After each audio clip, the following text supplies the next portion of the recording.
Welcome back to WCS America, live from the ESL studios here in Cologne. That's right, the Europeans are doing the Americas right now, but it's only a one-off. It's a very special one-off. We'll be back in Los Angeles for Seasons 2 and Season 3, you'll be pleased to hear. Right now, Todd is back with me. I was going to ask you how you're doing. How are you holding up? Because it's late now. It's past your bedtime. Sure, old man. Ha! I asked for that one, didn't I? Stepped into it. Very interesting Group B right now. These two, Alicia and Revival, are going to go head-to-head in a moment. What have been your thoughts on the opening two matches so far? Pretty disappointed with Nib versus Alicia. Obviously, I hoped Nib would put up more of a fight, but I don't know, call it nervousness, call it his first match in a big tournament offline like this. I do think he's going to be capable to do better later on. Revival versus Huck, I do think there was potential for Huck to do more. He already played fairly well.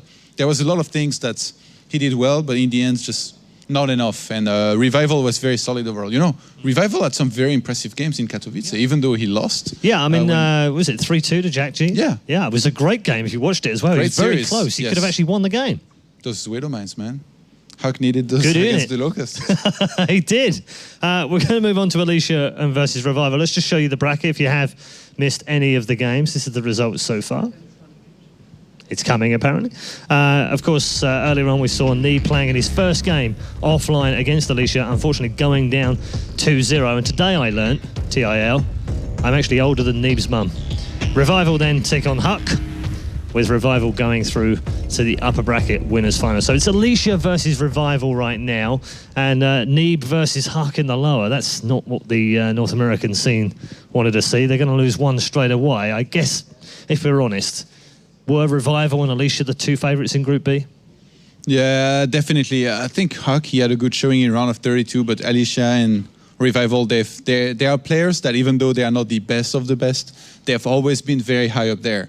However, there is the potential for either Nib or Huck, the winner of that match later on, to, I think, upset either Revival or Alicia in the last match, but they're going to have to play the series of their life if they want that to happen, because right now, Alicia and Revival are playing so well.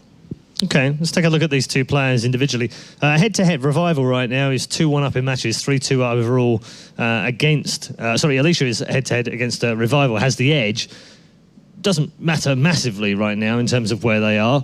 And they've had similar kind of stories. I mean, both of them were very good, WCS Season 1 in America, but both have seemingly slipped down. In fact, both of them reached round of 16 in Season 2, and then both reached round of 32 in Season 3. So they've both now reached round of 16. One of them's got to go through to the round of 8. It's surely one of these two now in the final, which is then their equal best performance. But which one's it going to be? I think Alicia's best matchup is PVT, and he was very convincing against Nib, but overall, I would say Revival was probably more impressive, and I guess that's because he played against the Protoss earlier. The thing is, Alicia has had the opportunity to watch that match, so as much as it's kind of juggling inside of my head right now, I would say maybe Revival is the slight favorite here for me. Okay, well, we'll see whether that works out. Thank you very much for now, Todd. And it is our upper bracket final in Group B. It's Alicia versus Revival. Now, I've got a quote down here. It says, "Live without regrets." Wonder if you know who said that. It was, of course, Alicia. Will he be living without regret after this one? We'll find out now with the upper bracket final, which crowns our third member into the quarterfinals for WCS America. Thank you very much, Paul. And Paul said it's the Europeans hosting the American show, but that's not completely true because, of course, we got Nathanius over here, and it's just a matter of time before I marry a beautiful American wife and I get my green card. So, One day. Nathan, soon it will be an all-American broadcast again. Don't worry, guys. I'm going to be the fake American.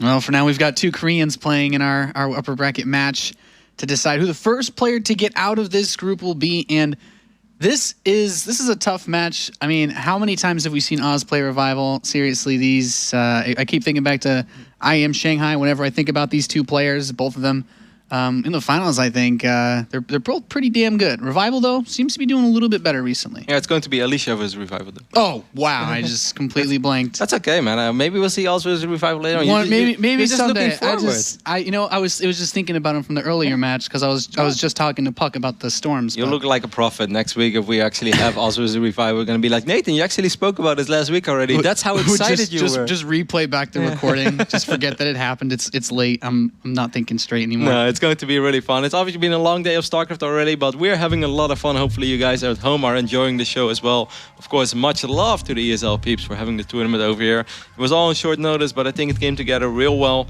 And we're going to engage ourselves, we'll prepare ourselves for the final series of Group B.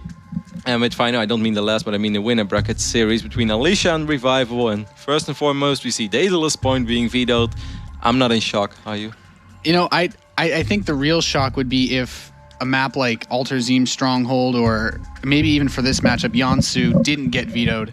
I think we haven't seen any. There's been no games on Daedalus or Alterzim so far for the run of 16. Nope. I wouldn't mind seeing Altazim once, even though I'm not the biggest fan of it, but I do think it would be fun just to see a little bit of variation. I'm actually quite excited for WCS Season 2 as well. Of course, we're going to renew the map pool again. Blizzard has already announced some new ladder maps.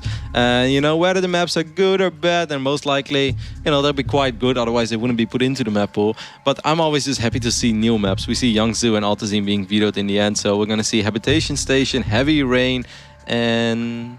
what was the one? Frost, right? Nobody no one vetoes vetoes Frost. Come on, what am I even thinking? I think the only reason you would veto Frost is if you just wanted your opponent to be that uncomfortable. You're like, neither of us will play on the good maps. He'll just be really confused. He'll be like, you veto Frost? You know what? I'm done. I'm not even going to play you, son. Well, That's blasphemy. There you go. That's the mind game right there. Frost is going to be our second map. Heavy Rain is going to be our starting map. And if it's necessary, we're going to head over to Habitation Station. Alicia looks like he has something up his sleeves. Look at that. Oh, man. That's a man with a plan. Did you see that? Man, talk about the plan that he had versus Neve. He's a calculated killer. I wouldn't be surprised if he had some sort of very sharp attack prepared for Revival, who I'd give Revival the all-around. He's not, I wouldn't really say he's got too many weak points. Revival looks super awesome, by the way, in that Cooler Master jacket. Those jackets make anyone look awesome. Maybe I need to try one. I'm just gonna sit here all day in my Cooler Master. They're like, oh, Roddy, you got a sponsor? It's like, no, I'm just a big fan. We take a look at Alicia's statistics and, of course, a few quotes/trivia. Has a lot of second and third place finishes. Of course, I have a lot of history with Alicia when it comes to tournaments that I've been in. Of course, NASL Season 3 was one that's very memorable for me. Back then, a great event in Toronto. Overall, he's very solid. I felt late 2013, it wasn't the same Alicia as we saw being so successful in 2012. But he looked very strong. He also looked strong in the GSTL, by the way. That was kind of late 2013, so I shouldn't totally say that, but I mean like in major tournaments. GSTL, he looked good. Toto Biscuit said that Alicia was an absolute beast when it came to practice within the Axiom House. So, you know, that's always stuff that I find interesting, and I'm curious to see if he has what it takes to take out the Revival, who looked very solid against Hawk. Yeah, I mean, Revival he's pretty much always been an incredibly solid player throughout all of StarCraft. I can't really think of... Whenever I think of Revival, I always think of... Because you have people like that stereotype certain players for their races and how they play a very standard style, like Hart is a very standard Terran player. Revival just comes off to me as a very standard Zerg that can be very strong in certain weird situations, like his army compositions that he pulled out against Huck in that last series. It did look a little bit different than I think what most people are used to seeing. Todd especially mentioning that it was a unique use of swarm hosts for the matchup, so... I feel like this very solid play versus what could be a very aggressive play from Alicia kind of clashes in a cool way. Yeah, both players have a lot of history when it comes to their playing styles. For me, Revival has always been quite a swarmy Zerg that just loves to swarm opponents with a lot of Zerg units. He's not the type of Zerg that sits back and relies on those really strong units like Broodlords or Ultras. Of course, if there is a time and place for them, he will make them, but if it's not necessary, he loves to just show off that speed and show off that he can make a lot of units in a certain phase in the game. Alicia is PvZ for a while. You know, was marked and was very distinctive because he used that like Void Ray hit squad with the Mothership Core that he always used to snipe that fort base, and that made life a little bit more difficult for the Zerg player. That style has fallen a little bit out of fashion. It can be very risky as well. If you don't succeed in your first original plan, you're kind of setting yourself back quite far, and you won't really have any aggressive options. Look at that smile. Oh yeah. He's He's bringing the Korean players flavor. seem happy today. Yeah, well, we've been keeping them updated on this on camera. They're taking their opportunities when they can. And both of these guys have to be feeling really good. They kind of dominated in both of their first matches, really. Yep, I would say neither player has truly been tested yet. Of course, they had to work for it, but it wasn't like a 50-minute game 3 nail-biting series. It was like, nah, I'm gonna do this, and I think I'll be fine. I think Revival was sweating a little bit in game number 2 against Huck on that Polar night when he lost his third base, and economically it didn't look all that good for him when it's 35 drones against 35 probes. Normally you're like, hey, I'd like to be the Protoss, but he still managed to find a way, and he did it beautifully. It wasn't boring game at all. He used Swarmos in a fun, entertaining way. Yeah, he's a hard player to kill. Let's see. We're just about loaded up into this map. It's our 2 Koreans playing in the winners match, Alicia and Revival. And it starts now on Heavy Rain as we have our first player spawning in the top position, the red Protoss from Team Axiom. It is Alicia. Couple Axiom players playing in today's matches. Yep, he's the second one, and of course tomorrow we will see that captain in action as well, which is going to be, of course, Crank. Yes, and his opponent spawning in the bottom position, the blue Zerg player. Recently picked up by CM Storm, it is Revival.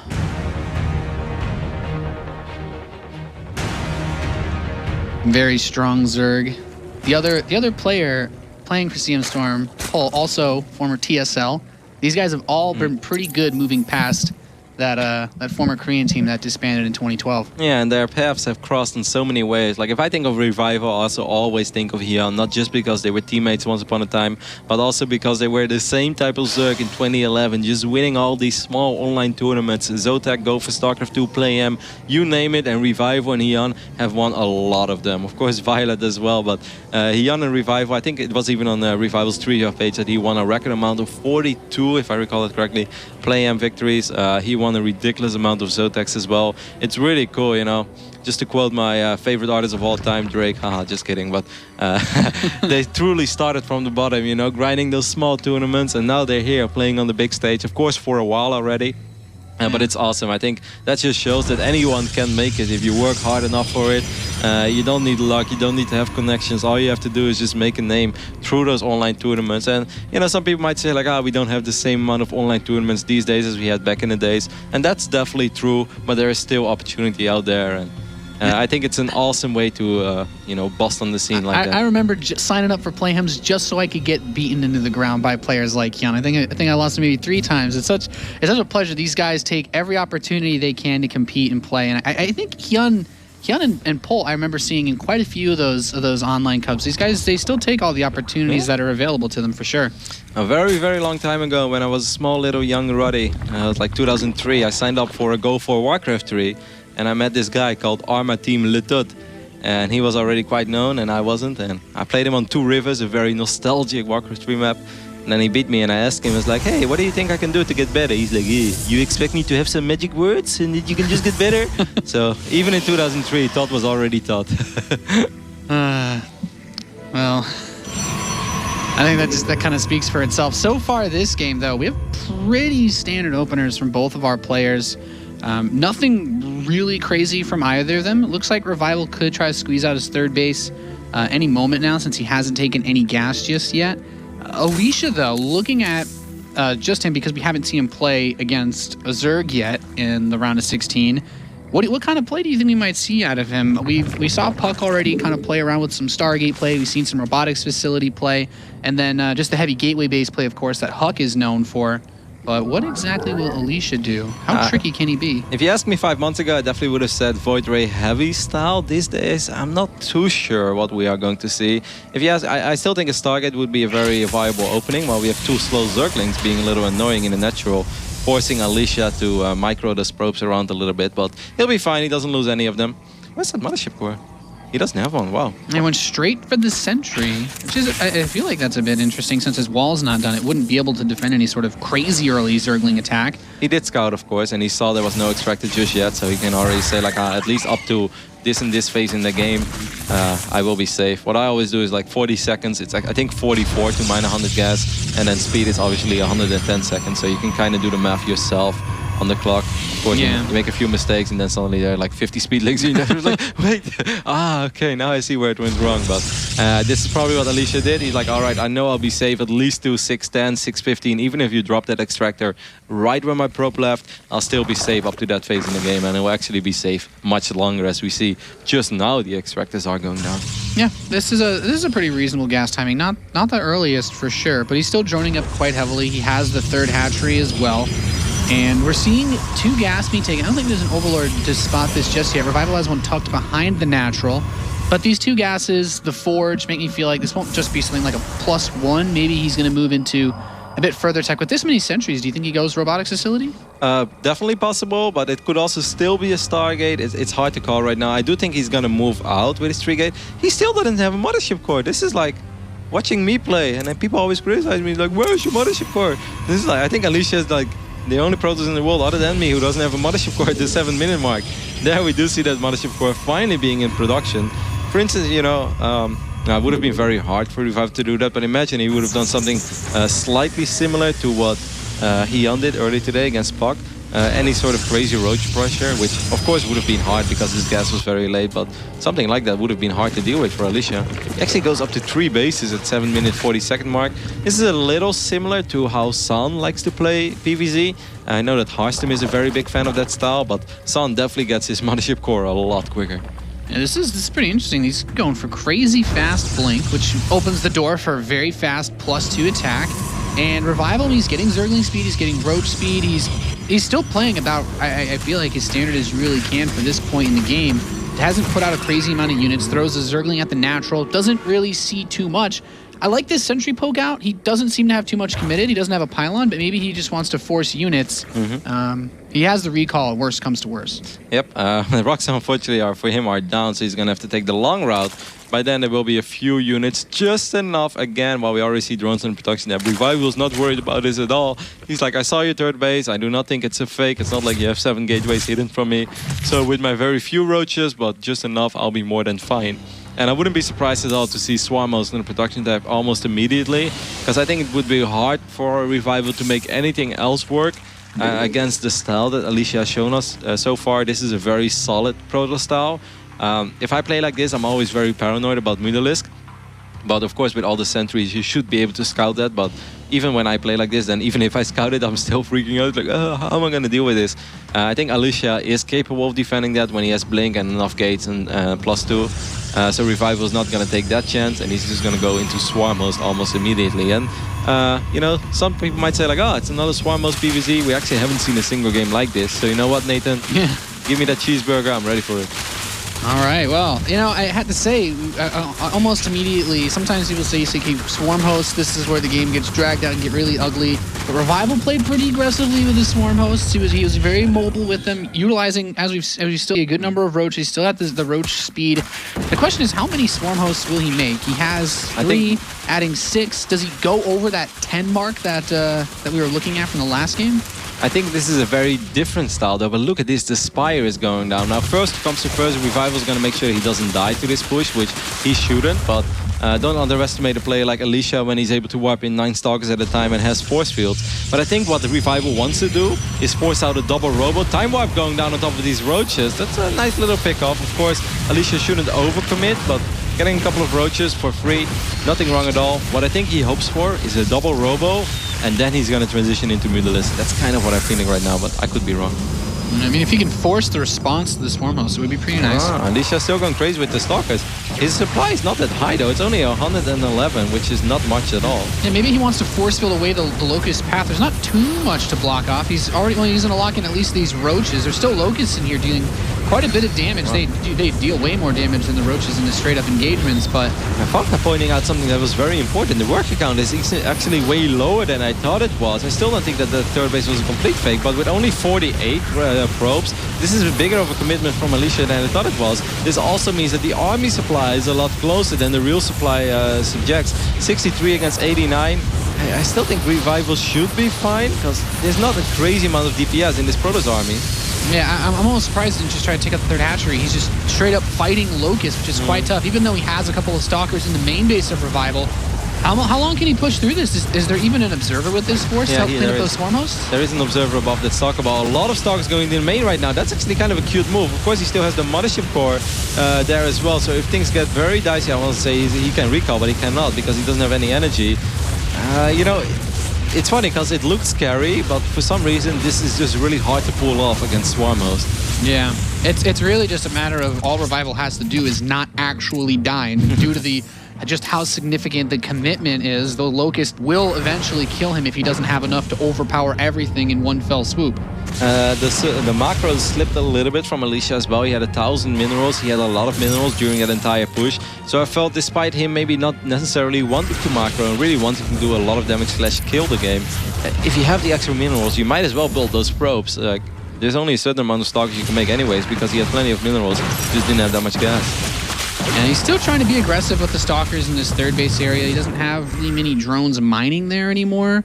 It's 62 to 56, and he's trying to secure this third base, but more roaches are going to come up. He has 3 photon cannons. One gets picked off pretty quickly. The second one going down as well, and a few zealots warped in, but ESC has a lot of chrono boost. I'm kind of wondering what exactly he's trying to focus on making his next step. He does have a second robotics facility on the way. He has an immortal out with the robotics bay. I think this is picture perfect for Revival. What a clean game. He's like a hop 100 supply. It didn't feel like this was a stomp at all, but if you look at the supply count, it is a stomp. And let's not forget, +1 flyers on the way and that double robo transition, which I think that Revival was hoping for. He's kind of like, hey, I want you to go double robo. Sure, make some Colossus, try to defend my Locust. I hope you're ready for my 22 Mutalisk. Of course, he doesn't have money for that right now, but you know, a Zerg on 4 bases can eventually get money for that. Yeah, he's going to pick that up quite fast, and he's just pushing him into that third base. He tried to whip a couple Stalkers in on top of the Swarm Host while this was happening, but I don't think he keep his third Nexus. He might even just kill the Colossus. GG. Wow, that's so sick, because this wasn't even like Revival's only plan in this game. He was just up so far that he could still commit to this, but he was already getting that +1 air weapons. He was on 4 bases, but he just made it work with the Swarm Host after they first defended very well. Then he started to attack with them, and then he's like, I'll make a bunch of roaches because I got money for that now anyways. The Mutas, they can come later. If this doesn't work anymore, then I can still go into the Mutas. Yeah. Man, he made that. That was such a clean game at Revival. It is really sharp by him because he keeps that that ace card up his sleeve. He doesn't have to worry. He doesn't need to pull it out just yet. And you know, Alicia, you look at the next game, what if he thinks, okay, he's probably going to go Swarm Host again, or he scouts an Infestation Pit, and he all of a sudden goes full bore onto that double robo instead of attacking. Revival still has the option of pulling out something that Alicia probably, and you can kind of, you know, infer that sometimes it happens, and he had, you know, the Corruptors available in the game versus Huck, but it's still a potential threat that he hasn't yet dealt with in this series. What I'm above all so surprised by is that how easy in the end Revival stabilized. It's not like he had to pull drones to barely hang in there. Like, it looked kind of scary. I looked at all the Stalkers and I looked at the sentries and I looked at like the amount of gates. I was like, this could get kind of tricky, but the supply just never really went down for Revival, and slowly but steady the supply did go down for Alicia. That was an excellent hold by Revival. Swarm Host, of course, very good to put bases on pressure and late game turtle, but also very good in defending aggressive stuff like that. I'm surprised by how easy Revival made that look and how far ahead he always was. That was just clean. He was also up on 4 bases already, so it's not like, you know, it's like, oh, he's barely hanging in there on 3 bases, trying to muster out enough units as possible. Yeah, I still don't know how I feel, because you'd kind of, even you had been a little bit thrown off by it. The third base, Alicia took it, he secured it with a photon cannon and the 2 pylons and the gateway. You know, what is it? Do you think his attack could have even been strong enough to kill him if he hadn't planted the fake third? No. Like, the fake third is definitely part of selling what he was trying to do. I really thought he had more probes than he actually did, so I'm so glad that Fonka pointed out that he was actually only on 48 probes. I was kind of on autopilot mode. That happens when you watch this much StarCraft on in one day. And I was like, okay, he has the third base already. He's gonna put on some serious pressure with his attack, but he doesn't want to kill it. I still think that Alicia could have macroed a bit better during that attack though, because he had the money to build probes. Yeah, well, let's see if he can change it up this game. We do have that player that is down 1 map in the top left position of Frost, the map everyone loves. From Team Axiom, it is Alicia. Not able to make that fake third cell work. So wasn't able to kill him with the push. Now we know what the cheeky grin means at the start of the game. That means fake third into 9 gate. If only you could just know whenever anybody had a cheeky grin when you're playing on ladder. His opponent in the southeast, the blue Zerg player from CM Storm. It is Revival, up 1-0. And he's got to be feeling good. He's had a breeze so far. Of course, once more, a little brief history on Revival's WCS career. 2013 started off amazing for him. He made it to the finals back then in New York. Went up 2-0 in that final, even against Hero, but then still lost 4-2. Still runner-up Season 1 2013. Fantastic performance. In Season 2, however, he lost in the round of 16. And Season 3, he lost in the round of 32. He already did better this season, and it looks like he's going to do much better, Nate. Yeah, Revival is looking incredibly solid. I honestly feel like Alicia just has to pull out something completely crazy if he wants to be able to take this series. Because I just don't... With how cleanly... The way you said it, how cleanly Revival played that last map, I'm really scared for Alicia. He's going to go Nexus first. It's cross-spawn Frost, so no harm done there. Yep, that's all right. He's going to scout as well, so he's not super crazy. Nexus first, no scout. Which of course would be rolling the dice quite a bit. But it's Hatchverse on the other side of the map, so he's going to be more than fine. Is he going to follow that with the gate as well? Yes, he is. This is the greediest Protoss opening that there is, by the way. The gate is even in the main. That's really sick. You know, a long time ago, I spoke with Nani a little bit about this, and Nani also said that this is so sick. If you can get away with this, if you don't die early on, all your potential 2-base pushes, they just arrive like 30 seconds quicker than they normally do. And that can really catch a Zerg off guard. This doesn't necessarily mean that Alicia is going to do that, but even if he wants to go Phoenixes, his Phoenixes are going to be out quite a bit quicker. And if Phoenixes are out quicker, that means that the damage that they do hurts the Zerg more, because killing 3 drones when a Zerg has 40 drones obviously hurts way more than killing 3 drones than when a Zerg has 55 drones or even close to 60. You know, by then it doesn't matter that much. If a Zerg doesn't have that many bases saturated yet, they can actually feel it. Yeah, this is... So what do you think is the best attack to follow this up with? His Cybernetics core is going up. Obviously, the advantage of building the gateway after the Nexus instead of the Forge is that you can get your warp gate technology so much faster. And I'm kind of wondering, I've heard, you know, there's some builds that have been thrown around out there. You can obviously do a very fast warp gate push. Is that what Alicia wants to do this game? I mean, it is cross-spawn. He's scouted. I mean, he sees this fast third hatchery. I wouldn't be surprised at all, taking into consideration how Game 1 played out, if it is indeed going to be maybe some 4-gate pressure of 2 bases. Not super all-in, but, you know, borderline, like, I really want to do some damage with this. But no Chrono Boost being spent on warp gate technology just yet. Why do I say this? This is because perhaps Alicia took a look at the build order from Game 1. Of course, you can do that at the end of the game, and he's like, man, took your guesses at the 6-minute mark? I might be able to do something about that. This also perhaps gives him the safety to do this opening that he's doing right now, because he's like, hey, if my opponent doesn't make gas, then I can go Nexus first and then into gate, because no gas, no worries. Yeah, that's he's actually going for a pretty quick Twilight Council here. So with no Forge, obviously this isn't anything along the lines of any upgrade timing. I imagine Fast Dark Templar? DTs is an option. Could also just be really quick blink. It's anything up right now. Does he have anything on the map? What is that going on the left side? Show it to me, Funka. I want to see it. That's another probe. And this probe, then it might indeed be Dark Templars, because why else is this probe going out in this phase in the game? Yeah, I feel like just most Protoss players, when I think about Blink Stalkers, they often try to put it with that either that +2 for a later attack. Nothing but this yet. Is very interesting. The Zergling is treading careful waters. What is Alicia waiting for? Okay, there goes the Dark Shrine. You could have dropped the Dark Shrine like 15 seconds ago. It might not seem like a big deal, but we all know the difference between spores being up or not up. Yeah. That's the difference between 20 drones or not. Oh, he even has 2 probes out on the map? Yeah, maybe he could hit both bases at the same Overlord. Just barely not seeing him. Hey, He could potentially hit both. Well, I guess the left side pylon won't be as useful since he took the higher third. The more the merrier, right? Yeah. Did he even build a pylon? No, he didn't even build a pylon on the left side. No. But that's okay. Like this probe can still sort of sell it as, hey, I wouldn't drop that pylon, Alicia. No, why would you? Maybe he wants him to think that if he kills that pylon, he's safe. Yeah, I don't know. that's excellent point. That's probably why he's doing it. He's like, hey, I'm kind of relying on this pylon, man. Like, I'm gonna wipe in some zealots over here. You should do something about it. Well, and that like makes it less likely that Revival scouts the pylon on the north side. Yeah, I mean, he doesn't have, and he's still going to build spore crawlers anyway. He's not taking the risk. So this Overlord actually sees the pylon above that third base. I think that's, yeah, he's got to be sold on it now. Revival with the sick read. Doesn't really see it, but he smells it. That's an excellent read. And he gets the pylon to boot. and that top pylon shouldn't last too much longer. He has Zergling speed about to finish. There's one Dark Templar being warped in, but I mean, he's bringing in the second one. He has a lot of Lings coming out. He has a few Roaches as well. Overseer in production. The Spore Crawler is there. Wow, Revival. That's some sick game sense right there. Very well done by our Zerg player. I'm very impressed because that wasn't like the most obvious read of all time. Yeah. And now the pylon's going to get chewed away at. It's a fast third base for Alicia, or I guess it's fast especially given these circumstances. He doesn't have too much to fall back on. This one, Dark Templar actually slips by into the main base. Is there something in the main? Is there detection in the main? Yeah, there's still a Spore Crawler. Double detection. Yeah, you know, I don't think Revival... Yeah, I think he just now with this Overseer that got killed, I think that was his first scout of the main base, so he might have anticipated the potential for there to even be Stargate units, so a Spore at each base is never bad. Nope. He probably thought like, you know, I still think he really expected DTs though, because like the triple. You see the pylon. Yeah.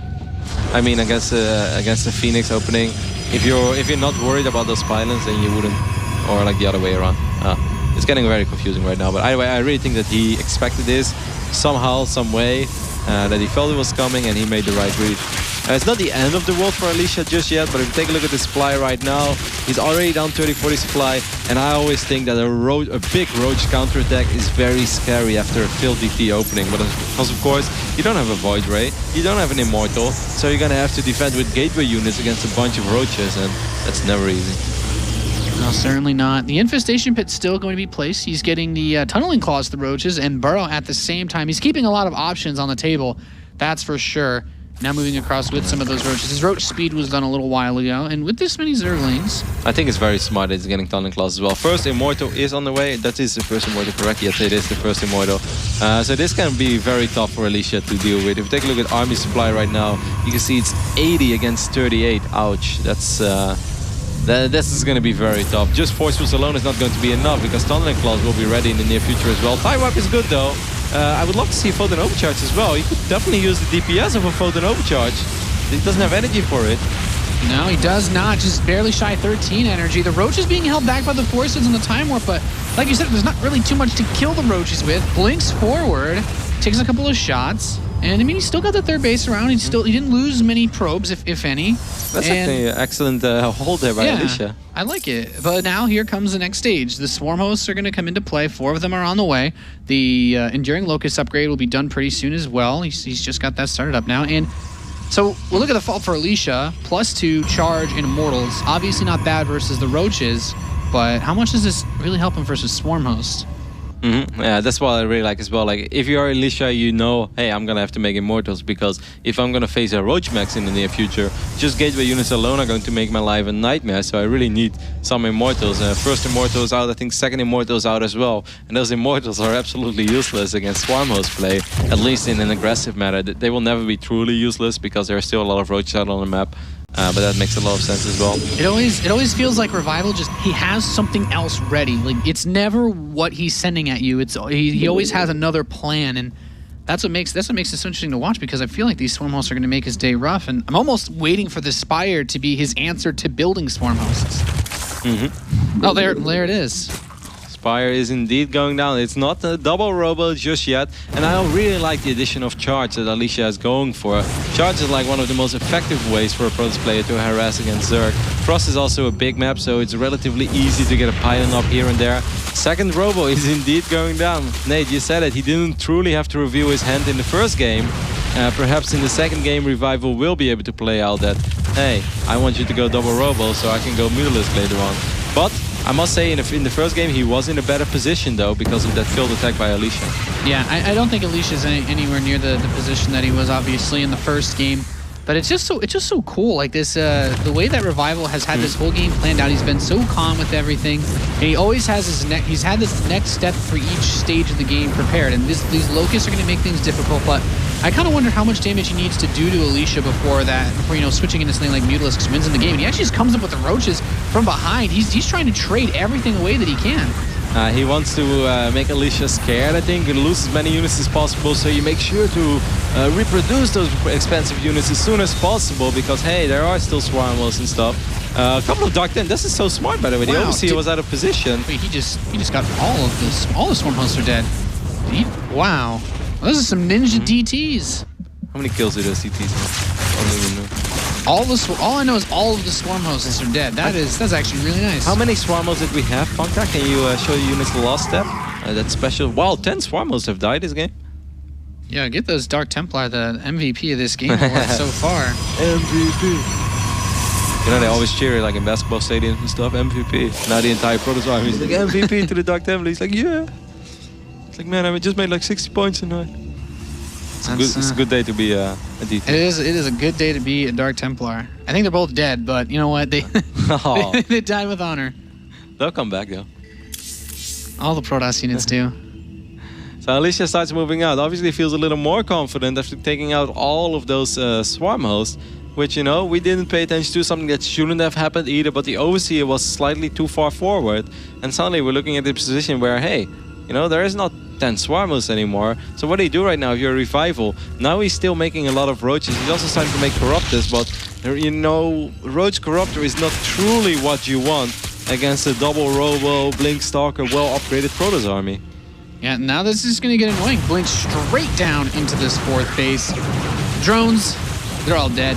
The roaches are going to try to come and push this back, but I mean, it's just roaches. He does have the Immortal in there. That +3 attack is on the way. 2 Colossi are very strong. Blinks up away from the roaches, and now, well, these Cryptos are just going to pick everything off. He's trying to force away the roaches. Yeah, no recall now. They went immediately for the Mothership Core, and look at these roaches standing on top of this Protoss army, but there is Blink.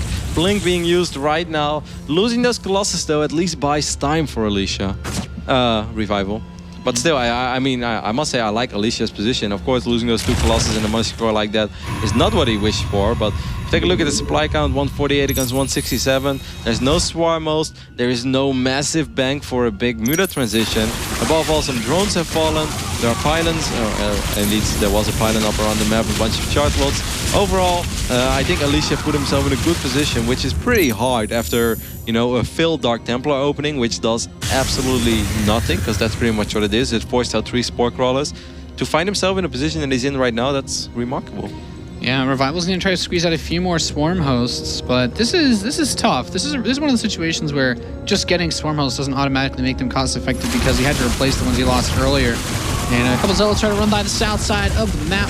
These roaches saying, nope, go somewhere else. You went full American, the way you said that. We saw the true American accent coming out, Nate. I liked it. It's hard to hide. I want to hear more of it. It's hard to hide the freedom sometimes. 5 more swarm hosts on the production tab. I love freedom jokes. He's getting that +1 for his flyer unit. So these corruptors will try to deny these Colossus the freedom to roam across the map. He does have a Warp Prism here, though. A beautiful little line of Zealots he warped in. Yeah, there are quite a few roaches waiting for that, so it's a little unfortunate there for Alicia. He's going to try to get the hatch, but I don't think he's going to get it, even though it gets really close. But he's not going to get it. 32 hit points. Of course, he sets himself up for a snipe later on. Maybe some Stalkers via the left side. Come on, send like a 3-Stalker hit squad via the bottom. Of course, the Revival's going to be worried about that, so he's going to leave a few units on the south side. We had the hero Dark Templar before. He's warped in, actually, 2 more Dark Templar in his base. I'm wondering if we're going to have another hero Dark Templar. I was about to say maybe Hero Stalker to blink in and snipe that hatchery. The MVPs are back. The game changers, the playmakers. Well, he barely finds them, and they still manage to slip away. Swarmos are getting a little scary now as well. That's a nice blink. I think he's going to be able to get a lot of these Corruptors. Of course, he will lose a few of these stocks as well. The Colossus are still a little exposed, but there are a lot of them. There's a Guardian Shield being casted as well. I think this is an okay fight for Alicia. And Revive has to be careful that he doesn't lose all of his Corruptors, because they're pretty expensive. Yeah, he loses the Overseers Alicia, and here the playmakers are coming in, and down goes the hatchery. That was about as smooth as it could have been. Kevin Durant or LeBron James right there. 2 MVPs. You gotta keep it American, you know. It's WCS America after all. Normally we make football references in Europe, but the Americans would do basketball. I do NFL for you guys, but I don't really watch it. It was the alley-oop on that hatchery for sure. 7 roaches on the production tab. 2 Colossus still for Alicia. You know, if I'm a Protoss player and I'm facing the army that Alicia's facing, I kind of like it. I do like the Greatest Fire. That's interesting, because Swarmhost and Broodlords at the same time, then his army of Alicia becomes a little less effective again. And let's not forget, there is no Stargate, so it's not easy for him to transition into Tempest. Yeah. This is still kind of funny, like how many little scraps they're having in the middle of the field. Almost never happens when you get games involving Swarm hosts, but he's just I think he hasn't gone over 10 swarm hosts at one time before in either of the games that we've seen from him. I don't think he went over 10 swarm hosts against Huck in his matches. He's keeping a lot of supply open for things other than swarm hosts. How cool is this going to be? If he gets to the phase where he will have the Broodlords, I'm not sure if Alicia is going to give him that time though. The 10 Swarmos, Nate, it's nice, but it also means that it allows Alicia to push into it, because 10 Swarmos do not produce that overwhelming amount of Locusts that he maybe needs. But look at these Corruptors, they're trading pretty damn well against these Colossus. Yeah, picks off all but, well, the one that just walked in, and the Stalkers have to blink actually into the Locusts in order to get in a position to defend that Colossus. He will save it, but at the same time losing quite a few of his Stalkers. Alicia still with a little bit of a bank. Revival is spending every penny that he has. Look at these Locusts, they're going to do some juicy damage because those other Stalkers won't be able to blink away. First Broodlords are being morphed. He's morphing them in a dangerous position. I think he will be able to get away with it, but in general, I hate it when Zerg players do that. They funk with my heart. Don't funk with my heart. Yeah, it's weird because the Stalkers are right there, right? But another thing to consider is, did he make any more Colossi? I know he still just has, well, actually, he still has 3. So if he cleans up these Swarmos, he blinks right onto these. These Broodlords don't have a crazy amount of cover if the Colossi can deal with the Broodlings and the Roaches, but it seems that Revival does have just enough Roaches here. Alicia's playing very well right now, sniping the hatch on the right side and having that juicy blink in the middle. And this is actually what I meant. Like, I feel if Revival was not morphing his Broodlords there, he didn't have to keep those Swarmos near the Zelnaga Watchtower. If that's on creep, I think it's already a little more scary for Alicia to move forward. There are 4 Infestors on the production tab now as well. I must say I like how, I'm impressed that Revival's finding the money for all the things that he's doing. But I think losing all those Swarmos, that was a blow too much. This game's pretty scrappy. The 2 Broodlord hit squad. Everybody rolls in 2s in this game. Are trying to stop these Stalkers. Then we have the third wheel. He's not welcome. That's not enough. GG Alicia is going to take a game here. Those two Broodlords were so upset that the third Broodlord came in that they just like, you know, to hell with it, we're done. Either way, excellent game by Alicia, because once more, if we think back of the early stages of this game, it is not easy to stabilize and go up to 3 bases if your Dark Templar opening feels like that. This is not Wings of Liberty anymore, so opening DTs is not as big of an investment as it once upon a time was. But man, I'd be shaking in my boots a little bit if I open up with 3 DTs and I do almost 0 damage. But he stabilized and he turned it into a game, and later on showed some excellent Protoss army movement. Yeah, that's a scary situation. Whenever any type of early pressure doesn't deal damage in any matchup, you always feel like you're so far behind, and you feel pressured to do certain things. Like Alicia immediately took the 3rd base without, you don't really know exactly what's going to be coming your way after that. But I feel like just controlled so well and made some big plays. The Dark Templar warped in behind the Swarm Hosts with the Observer watching. That was so good. Just sniping 10 Swarm Hosts for free like that. Juicy, twice even, like basically that second snipe as well with those Stalkers. So Alicia quite the sniper this game. We know that Paul loves to snipe Nexuses now apparently, or Nexi I should say. Apparently Alicia loves to snipe Swarmos whenever he can. He looks a little teared up. Perhaps he's wearing contacts and he was that focused. I must say it was, as I said, excellent game by Alicia. Impressed with his army movement, impressed with his ability to snipe things, jump up on the opportunities as soon as he sees them. The only thing that we can be a little bit critical of is that he's not spending his money always. Like, it's quite often that he's floating 10, 1100 I want to say, but like 11, 1200, 1300 minerals. That's quite a bit of gas. Of course, with a Protoss, it's not the end of the world, because hey, you wipe in 9, 10 Stalkers and suddenly you spend a lot of that bank. But still, when we saw Revivals, resource count, it was always so damn low, and I was really impressed with that. Alicia had a lot of other good things, but I think that can be a little bit better. Yeah, and we have our Protoss player here in the top right of Habitation Station, the man that was able to tie this series up. Whoever wins this goes on to the round of 8. In red, we have Axiom's Alicia. The Protoss sniper, as it were. His opponent in the northwest position, playing for Cooler Master Storm, the blue Zerg. It is Revival.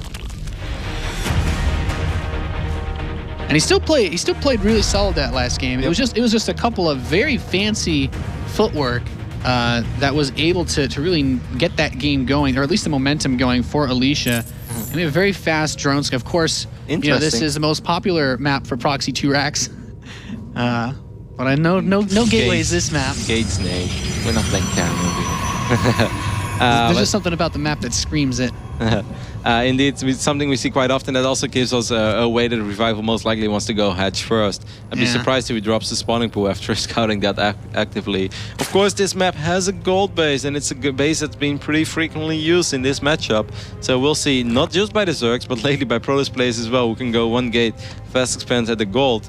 I still think it's a little funky, but you see more and more Protoss players pull it off like bosses. So I will definitely not judge it. And if Alicia decides to do it, I'm trembling. It's gonna be fun. You know, it's been a really cool thing to just see all the weird games that have played out in Habitation Station across all of WCS this season so far, and I feel like it's kind of fun to see what people will do, how they react to it. But it looks like this turn, at the very least, for Revival heading back home, will take a normal third base. He's not going to try to hit a home run on his first bat here or anything like that. Arthur versus Bomber on Habitation. Did you like that, Nate? One gate fast expanded the gold, then 7 gate all in. Brings a tear to my eye every time I think about it. Brings joy to my heart. What a beautiful race I decided to play. 2 hatcheries on the other side of the map, so this is why Revival was scouting that much. 2 hatch before spawning pool. Of course, not a crazy opening, but on a map like Habitation Station, you don't see it that often. Now, the rush distance is pretty short for this map. Not too hard to get across. And it's also nice to get a hidden pylon up somewhere like in the left bottom side of this map and then put on some gateway pressure after this. Of course, it was a gate opening for Alicia, so if he wants to do that, he could do that. He has quite a bit of energy saved up as well on that main nexus, but he's not using it just yet. I think, yeah, I just heard it on the nexus going down, so I don't know. I guess we'll just see a standard game. Neither player, of course, wants to risk it too much. Winning this best of 3 means that you will make it to the round of 8. Secure yourself a lot of WCS points and a lot of prize money. The loser of this series is eventually going to have to go up again against Neep or Huck. Yeah, for sure. This I kind of like this. You mentioned you can do some gateway pressure. He just rallied his first Zealot across the map. Forces at least a couple links to get made. The queens are not out yet since that second hatchery was put down before the spawning pool. And the wall is starting up for Alicia. The nice thing is with this build as well that your 3 queens almost pop at the same time, so it's a little easier for a Zerg to inject properly. I mean, the one at the bottom is a little delayed, but the first 2 are like almost the same. It's nice. Keeps everything symmetrical. You want to keep it simple. Life is difficult enough, especially with a game of StarCraft. Yeah, that is certainly true. Forge is on the way. Mothership Core is now coming out for Alicia as well. And some interesting Mothership Core timings in some of these games today. Yeah, this one is a little more standard. The one in Heavy Rain was definitely funky. It's like 7 minutes, 15 seconds. Like, okay, Alicia, my man. We see a Roach one going down for Revival, which will most likely tell us that he wants to defend any sort of gate pressure with Roaches rather than with Zerglings, because speed is not being researched just yet. He might eventually still research speed. But if he had to worry about a bunch of gateways from a pylon that he somehow did not scout, even though we see that he's pretty actively scouting with Zerglings all around the map, having an Overlord in a good position, he can deal with it with Roaches and then later on make Zerglings if he wants to. I think Alicia should be fine as well if any type of Roach play were to come that wasn't for defensive purposes. Since he did get the Forge, he has the option to build a cannon, which he has not done yet, but robotics facility is on the way. Yeah, with the 3 gates, he'll be more than fine. That's an interesting robot timing. It wasn't super quick, but around the 6-minute mark. Curious to see, did he have any energy saved up on those next time?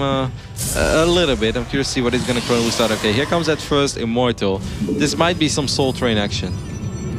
All right, so this is actually not the most common build anymore these days. At least I haven't seen it in a little while, but I like this. Using the Mothership Core, denying a little bit of creep spread, not something that you typically see, but he wants to also make sure that he can get a look at this third base, see how many drones are here as well, as those sentries push away the Overlord in the main base, trying to deny scouting. Overlord did not see that Robo yet, so this is very nice. That's the only thing that you're hoping for when you do a build like this. You're going to keep a close eye on that probe count. Right now it's up to 40, so if he makes 2 more, he's going to have 16 minerals in his main. That might just be it. We see 2 extra gates being added, 3 extra gates being added, so right now he's up to 6. Are we going to see 2 more gateways somewhere? I think this is some good old Soul Train action. No more probes on the production tab. You said it, those 2 additional gateways on the production tab. And there's not an Overlord in position, I think, that can really scout this at this point. It's just that Robotic Sicilian Natural. There's one more Overlord. Okay, now the Overseer is going to come in. He changed it, so he should be able to see it now. Zergling at the front also scouted it. He saw a bunch of sentries and he saw an Immortal. Well, then often you know what time it is. So the Soul Train is making his way across the map. How good is your choo-choo impression? Can you do a choo-choo for me? No. An Amtrak? How's it called? The American trains? The trains don't run too, not for people at least. But you have the Amtrak, right? That's how it's called? I don't actually, nothing in Pennsylvania, that's for sure. Okay. Either way, the train is coming. Does it revive up enough? The Zergling's getting very close. I feel that this is a very good first engagement. Yeah, he gets to surround with those Zerglings. The force fields push away most of the roaches, so he doesn't have to deal with those just yet. But the sentries are dwindling already. Normally, you don't want to lose units. Not many Zealots there to help defend against that, to kill him even with that +1. So the roaches are going to give chase. Picks off another sentry. Where's that prism? I feel like the weapons were so late for Alicia. And Revival getting the fight that he looked for. Good micro on that one Immortal though. He saves it for a while. Of course, you know, Revival's not out of the woods just yet. The opposite is true even. It's 51 army supply against 39 right now. The longer it goes on, eventually the better it will be. It is fantastic news for Revival that one Immortal solo on HP and that a few sentries have died yet. But he's going to still have to be very, very careful. This is a scary Protoss push and the supplies are closer than they should be. Yeah, this is, I mean, keeping that Immortal alive, I feel like is, if he lost that, I think his push is pretty much dead. And he has Burrow on the way, that Burrow movement. So he just wants to hold this push off as long as he can. Force fields off the left side of the Roaches, but they're still trading blows with those Zealots that can't get on top of them. The Immortals are shooting those, and the Roaches that are actually fighting this army being held in the Time Warp, while the Warped Zealots from that Warp Prism try to deal with it. That one Immortal did die. This was not a 3 Immortal push, but a push with 2 Immortals. And if you lose one of them, it's getting quite scary. More Zealots being wiped in right now. We have 6 Zealots against 32 Zerglings, 12 Roaches against 6 Stalkers and an Immortal, and still 7 sentries. It's still hard. Revival has to be careful. There is an Observer with this army. It's good that Revival's aware of that right now. He's gonna go for it. The Immortal's still a little bit exposed. No, actually it's fine. I mean, it's in the center. It's in a reasonable position. The force fields on the right were pretty damn good. Alicia, keeping that Immortal alive is really the biggest goal. All the drones being pulled away. Going to try to fight against these +1 Zealots is never a fight you want to take. And he still has the Warp Prism here. He can still pick up that Immortal if it somehow got into a overly dicey position. And the force field's just going to keep these Roaches away. I think Alicia might have found a way to make this push work. Burrow is done, yes, but what can you really do with that? He can try to shark under the force fields once Burrow movement finishes, but does he even have enough Roaches to make an attack like that work? 17 on the field. That's a reasonable number. I feel if he somehow can get this Immortal, then there is an opportunity. There are not too many force fields remaining. Here come those Roaches and Zerglings again. This is the final chance for Revival. He needs to crush this Protoss army right here and right now. Will he do it? And Immortal's hitting 20+ kills here, still in the center of that force. With the Observer, the Burrow, you can't really do much with it. And it's such a smart move to actually have that Observer with his push. I feel like it's pretty easy to forget. And he's shoving him back. He's got him kind of trying to defend the natural now that Immortal's still just going to town. Yeah, and warps in more Stalkers on the side of it. He's even got all of his shields. He's hasn't taken a single hit point of real damage. We've been talking about MVPs. Well, it's obvious which unit is the MVP of this game. That one Immortal with 25 kills. He lost his body. There's even a new Immortal on the way, which I think cannot even leave his base. But that's fine. It's always nice to have something to fall back on because Alicia wasn't able to spend his money. Roaches come in again, but the Time Warp is ready, and that's a good Time Warp on top of these Roaches. Yeah, the Roaches try to descend down from the gold base, get force fielded out. Burrow, go right back up. Well, there's not really much for you up there, Revival, because here comes Alicia into the natural. Immortal breaking 30 kills as the rest of the drones come in. These Roaches, there's just I don't think there's enough. He's barely pushing this back. I think he actually finally get that Immortal. Yeah, he did get the Immortal. Now it's just gateway units. It's one of those situations where it's the army composition that's not as much, but he's done, I think, too much damage with an Immortal back home. A follow-up push when he only has 19 drones to 41 probes. What else can he really do here? Alicia might have done it. This one is all over, but the crying. Alicia will secure his spot to the WCS America round of 8. Maybe not now. Maybe these Roaches will be good enough to hang in there a little longer, but we already saw it home. Immortals were still being produced. Cute micro there as well. Both players showing off some fancy tricks, but with only 19 drones, only having 2 hatcheries as well, I feel that the next wave is going to hit even harder than the first one. Yeah, there's another Immortal in production. As you said, he's already had 1 or 2. Yeah, he's had 2 done back at his main base, so they're going to avenge their fallen playmaker brother. And this Overseer, he sees it, and you got to imagine how bad must Revival feel seeing those. There's 2 more mortals waiting to push now. Soon to be 3. 1 gauge will be on power, but Alicia still up 20 supplies. He's even in bases. He's up in workers by a large margin. And Revival is forced to produce a few drones before he can go back to producing units. Of course, the Zerg can still produce quite a few Zerglings and Roaches of 33 drones, but right now he just almost has nothing. It's 37 army supply against 33, but of that 33, there are a bunch of Immortals. Alicia is going to have to seriously mess up to lose this game, and I do not think that messing up is something that Alicia does very often. No. When you have 2 Immortals against just Roaches off of a 2-base Zerg, it's kind of hard to mess up at that point. Since he has the Observer here, the Roaches with their burrow movement, they have all this power and nothing they can do with it. They're the force fields on the ramp. The rest of the drones will come down and fight, but 3 Immortals with this many Stalkers with the Observer to cover in that Mothership core, throwing the Time Warps from above. This is pretty much it. He's just hammering it in. He's gonna punch his ticket to the round of 8, and Alicia has to be feeling so good about himself now, just watching all of this Zerg die in front of him. A few more Lings come out in desperation, but that is it. GG, Alicia takes the 2-1. Look at that face. He's like, yeah, that first game went pretty bad, but I am here to stay for now. Really impressive performance by Alicia. After that first game, I was like, man, how do you beat Revival? He's playing so clean and so well today. And even in that second game, I felt that Revival was in a really good position, but he lost it, losing all the Swarm hosts twice. And Alicia showing that he has a lot of soul in game 3. It felt like that very first engagement was pretty okay for Revival, but I felt that he had to at least take out 1 Immortal, and he got it to low HP, but it still pushed out a lot of damage in that second fight, and then that other Immortal just stayed alive for too long. When it gets 25 kills, it's been worth its weight in gold. Yeah, that's just one of those situations where you need a couple little things to go your way. When that can't happen, that 1 Immortal, his force fields were so good, just barely keeping it in the center of his army as well. He never had it off to the side where it could get caught. He wasn't even able to get flanked by the Burrow Roaches because he had an Observer with his army the whole time. It was just very, very smart and calculated play by Alicia. Yeah, and I liked as well how Alicia backed off for a second, then went up to the high ground, and then went down the low ground again. He's like, okay, this is better for me. That also means a few extra force fields. That means I can regenerate a little bit of energy, and the rest of my units can regenerate as well. And above all, I make sure that I don't need too many force fields in every fight I take, because like in the end, like 4 and 3 was enough. Well, if he would go down the big ramp, then he's probably going to need more than that, and then he won't even necessarily trap units. He'll just like zone them out for a bit. Either way, cool series by Alicia. I can't wait to see what Paul has to say about it, and most likely Le Tod as well. Thank you very much, Kevin. Yeah, I am with Le Tod. He never stops calling you Le Tod either. It's like his pet name for you. A great win for Alicia. Why don't you calm down, Le Red Eye? Le Red Eye. It's 4 out of 4 for him in the Premier League as well this year in WCS America. Hasn't lost a single game, and that's the first map he's dropped. So he's had a terrific round of 32 and a terrific round of 16. He's the first man out of Group B into the round of 8. Does he deserve it, do you think, on the balance of the game? Definitely. Revival is doing very well right now, I think, against Protoss, and Alicia really, as much as he had a funky start here and it wasn't going well at first for him, he really caught up here with what he had to do. He realized the way he was going to have to make this work, which is, by the way, what I was talking about earlier when Huck was playing. Yeah. So that's what we're going to be taking a look at as well here in a second.